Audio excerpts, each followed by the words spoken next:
Hi, it's Mark here. I thought I'd do this video on installation of your diesel heater. There's another video on my channel of one that's mine's outside running now, heating the house. And diesel heating is PIV, which is positive induced ventilation, which means it blows hot air. It doesn't heat water and then heat the air like a gas central heating boiler. It blows hot air into the house. So Vevor, the company that makes them, have sent me one and asked me to do an installation video. I'm hoping I'm going to be as clear as I can. So this is all the gear, this is all the kit that comes in the box. And amazingly enough, I've got a couple of cheapy ones of these, cheapy heaters, and Vevor produce an installation manual that's actually in English. It's brilliant. That is superb. So it's easier than most of the kind of cheaper ones, because 90% of them that I've had, and I've got 3 or 4 of these now, they don't come with instructions in English. They come in Chinese, which is quite hard. So let's start with the heater. So this is the heater unit. So I've got a mounting plate with some holes in it, and these are the holes for the inlet and holes for the exhaust. So this is on its side, but it sits this way up. So that's it, and it's mounted on its operational position.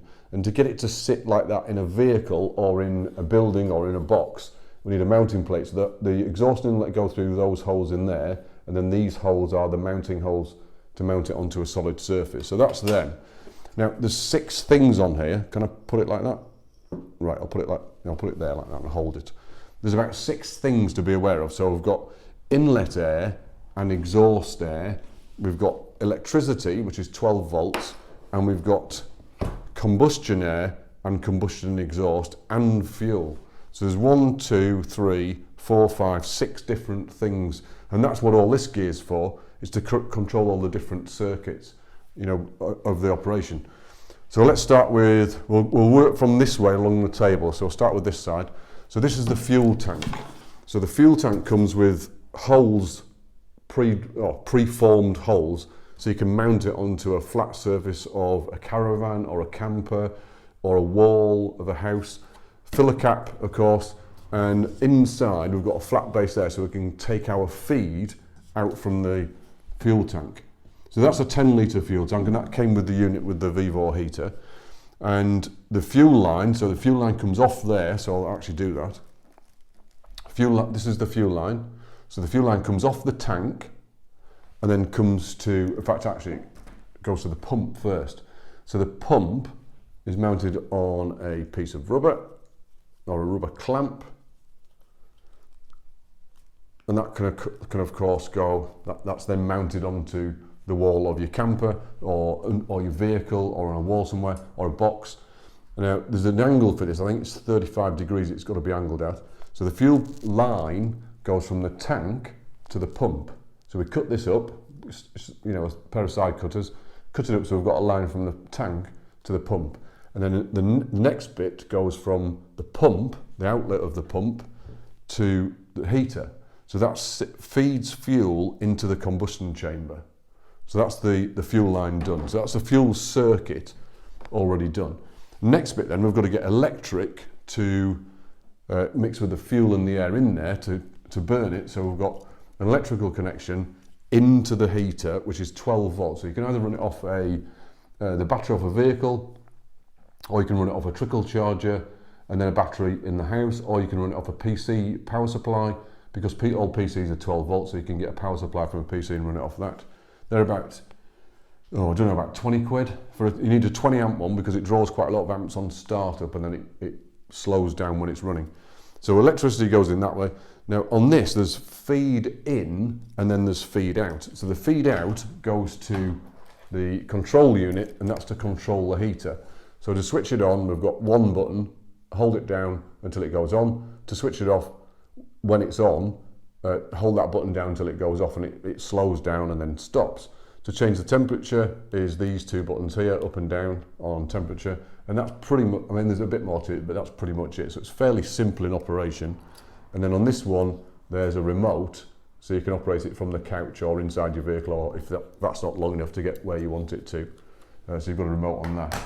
So that's the electricity part of the fuel part, and then electricity. So that's all going into, so electricity is going into a heater plug, then the fuel's going into there, and that all sits in a burn chamber just in the middle there, so it burns in there. It's like a miniature jet engine. Now, you can't put wings on it, it wouldn't take off, it's not that powerful, but the operation is like a miniature jet engine. So there's a burn chamber in there, burning the fuel, so that's getting hot, and then there's fins over the top of here, and that produces, when the when the cold air flows over here, it heats the air up and then goes into wherever you want to heat. So fuel's in, electric's in, next thing is air. So we've got to put air into the combustion chamber. So this is on this pipe here, and sits on there, and then we've got a filter, this piece, an air filter, which sits on there, and then that stops any debris getting into your burn chamber. So we've got an air filter which is there, and a pipe. Then once it's burned, you've got to get the exhausted gases out, the burnt gases out of the unit. So that's an exhaust pipe. Now the exhaust pipe sits on there, I'll just put it on, and that goes away from the unit. So we've got an inlet here, burn chamber, and then it exhausts. So that's that bit. That's the flow of air. Now, because it's burning something, there's a bit of noise produced. So we get this is a straight muffler. Actually, no, it isn't. Oh, it is. It's a straight muffler, or a silent. We call it a silencer in the UK. And the exhaust goes onto the silencer, onto there, and then you can buy extra pipe of this. It's just scooter pipe or scooter exhaust pipe, 24mm.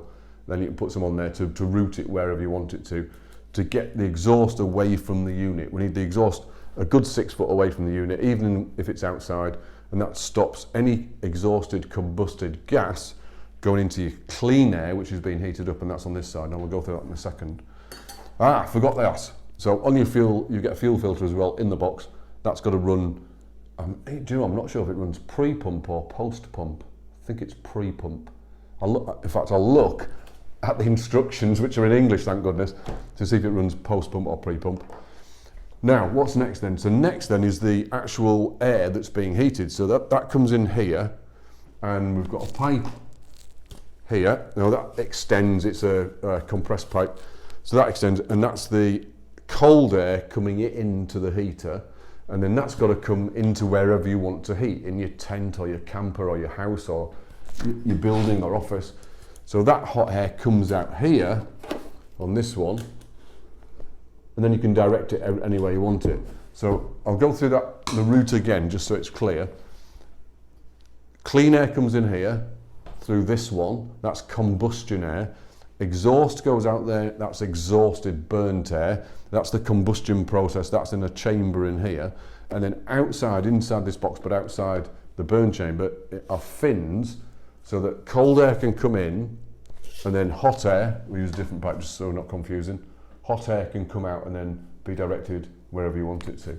So that's the unit. Now, it does come in this, but this Vevor one does come with directional pipes or directional vents, so you can actually put that on there and then direct it where you, if you mount that into a wall, I've got one in this room next door.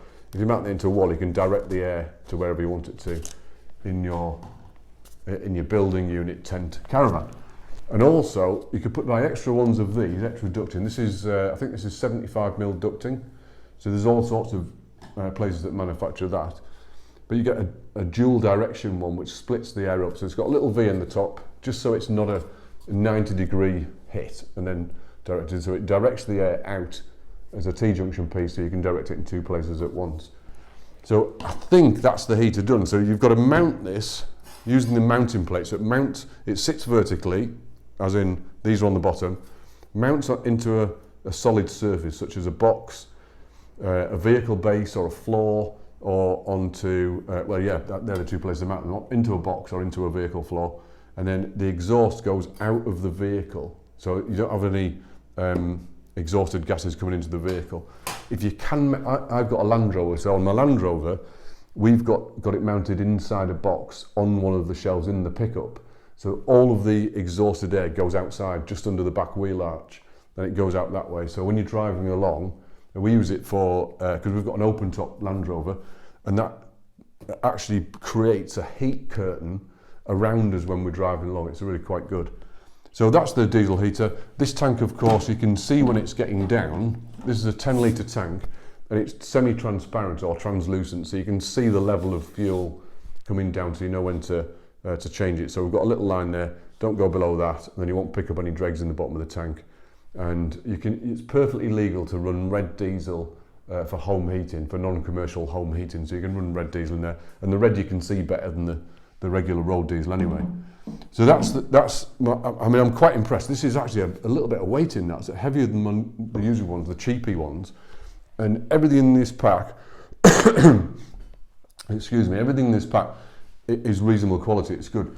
I wouldn't, it's all pretty good stuff. You'd maybe replace that fuel line with something a little bit heavy duty if you wanted to. But that's the only thing I'd say was, it's brilliant. Yeah, good bit of kit. So we're going to be installing this into an old person's house so she can stay warm during the winter. So we're beating the cost of living crisis by just heating a small area of the house, not the whole house, with a gas central heating. And as I said, this is PIV, positively induced ventilation. So it's fresh air into the house, fresh cold air turned into hot air, and it's fresh air into the house. It's not replacing your gas central heating system, it's just to heat an area for very little cost. This is £89, £89.99 I think, so 90 quid, and then red diesel to run it. It's about 12 to 20p an hour to run one. So I hope that helps. If you've got any questions, by all means comment and I'll try and answer them. But I hope that helps. That's the diesel heater from Vevor. Fantastic bit of kit for home heating.